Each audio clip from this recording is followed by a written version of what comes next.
Hello friends, good morning అందరికీ. ఈరోజు చింతపండు పులిహోర చేస్తున్నా.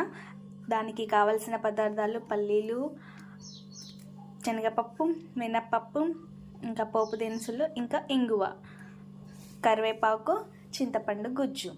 దీనికి పులుపు ఎక్కువ ఉంటే తక్కువ తీసుకోండి, పులుపు తక్కువ ఉంటే మామూలుగా తీసుకోండి.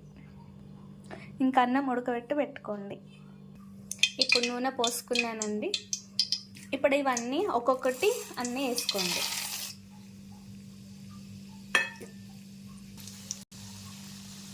మెంతులు కూడా వేసుకోవచ్చు, కానీ నేను వేసుకోవట్లేదు, అప్పుడప్పుడు తగులుతుంటుంది కాబట్టి. అందుకే నేను కసూరి మేతి యూస్ చేస్తాను లాస్ట్కి. ఇది వేసుకుందాం లాస్ట్కి. మనం ఇంగు వేసుకుందాం.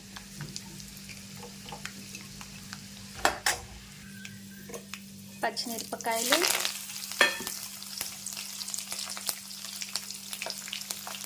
పసుపు అండ్ కరివేపాకు.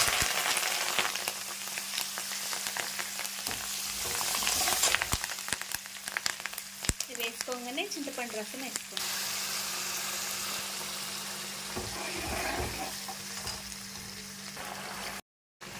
చూడండి ఎంత మంచి మసులుతుందో.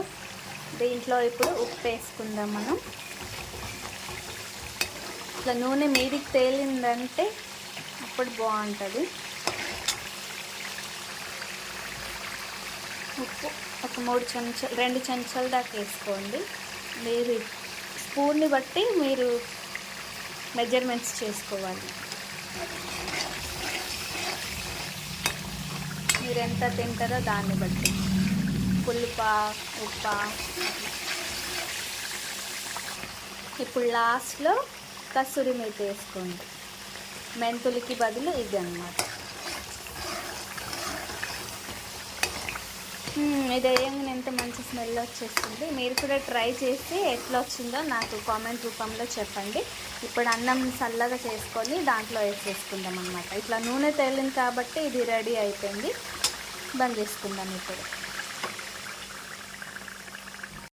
చూడండి, అన్నం కూడా నేను చల్లగా చేసుకుంటున్నా.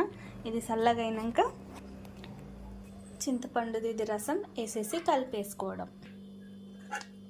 చూడండి ఎంత వేడిగా ఉందో. టంటడాయ్. ఇప్పుడు ఇది మనకు ఎంత కావాలో అంత కలిపేసుకుందాం. ఇట్లా మీరు చేసి పెట్టుకున్నారనుకోండి, ఎప్పుడైనా కర్రీస్ తొందరగా అయిపోయినప్పుడు మనం చేయడానికి కొంచెం ఇబ్బంది ఉంటుంది కదా, అప్పుడు ఇట్లాంటి రసం చేసి ఒక సీసా దాంట్లో పెట్టుకున్నాం అనుకో, ఇన్స్టెంట్ అనమాట. ఎప్పుడంటే అప్పుడు వేసి అన్నం వండుకొని ఇది కలిపేసుకొని తినేసుకోవడమే. ఇప్పుడు దీనికి ఎంత అవుతుందో అంత కలిపేసుకొని ఇది సీసాలో నింపి పెట్టేసుకుందాం. ఓకేనా?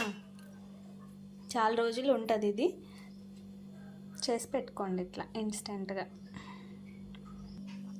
చూడండి కలుపుతుంటే ఎంత పొగలు వచ్చేస్తుందో, స్మెల్ కూడా ఎంత బాగా వస్తుంది. నాకు పులిహోర చాలా ఇష్టం. మీకు ఎంతమందికి ఇష్టమో నాకు కామెంట్ రూపంలో చెప్పండి. మొత్తం కలిపినాక చూపిస్తాను మీకు ఇప్పుడు. చూడండి రెడీ అయిపోయింది. కలిపేసేసిన.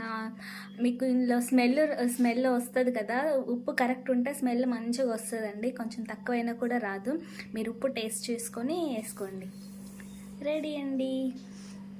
ఈ వీడియో నచ్చినట్లయితే please like, share and subscribe చేసుకోండి. Bye friends.